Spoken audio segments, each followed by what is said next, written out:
اور دشمن کیا کرتا ہے؟ دشمن کی پوری کوشش ہوتی ہے جیسے ہی مجلس ماتم محرم شروع ہو کوئی نہ کوئی چیزیں چلائے، آنکھیں کھول کے بابصیرت ہو کر یہ محرم گزاریے گا۔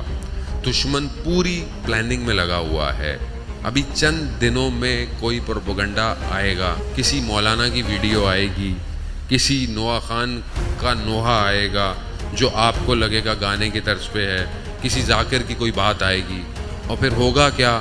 ہم اس ویڈیو کو پھیلاتے رہیں گے، دیکھو یہ کیا کیا، دیکھو یہ کیا کیا۔ گھر میں اجڑی ہوئی ماں اپنے بیٹے کے لاشے کو لے کر بیٹھی ہوئی ہے اور ہم لوگ ویڈیو کو فارورڈ کرتے رہیں گے۔ دشمن چاہتا ہی ہمارے درمیان میں اختلاف ہو، آپس میں لڑیں، انجمنیں لڑیں، ماتم والے لڑیں، مولانا لڑیں، ذاکر لڑیں، نوحہ خان کے اندر اختلاف ہو۔ یہ دشمن ہے۔ اگر کسی سے کوئی غلطی ہو جاتی ہے تو آپ درگزر کیجئے، کیا فرق پڑتا ہے؟ کوئی چیز بن گئی، نکل کے جانے دیجئے، ختم۔ نہ سنیں بھئی، نہ سنیں، آپ کیوں سنتے ہیں؟ وہ نہ سنیں، چھوڑ دیں، تو اور چیز سن لیں۔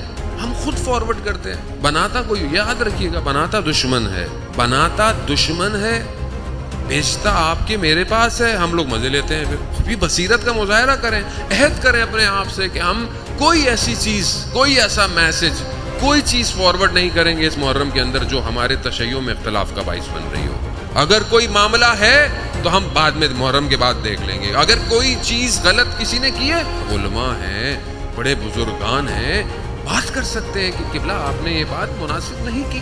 ہم آپ سے کہتے ہیں، ہر آدمی مجتہد نہ بنے، ہر آدمی فتوے نہ دے، ہر آدمی کھڑا ہو جاتا ہے۔ ہم تحفظ عزاداری والے، یہ کہ بھائی آپ کون ہیں تحفظ والے؟ آپ تھے کہاں پہلے؟ سب یہ مارکیٹنگ اسٹریٹجیز ہیں سوشل میڈیا پہ، فالو شپ کو بڑھانے کے لیے، ریٹنگ کو انہینس کرنے کے لیے، سستی شہرت کے لیے، سستی شہرت۔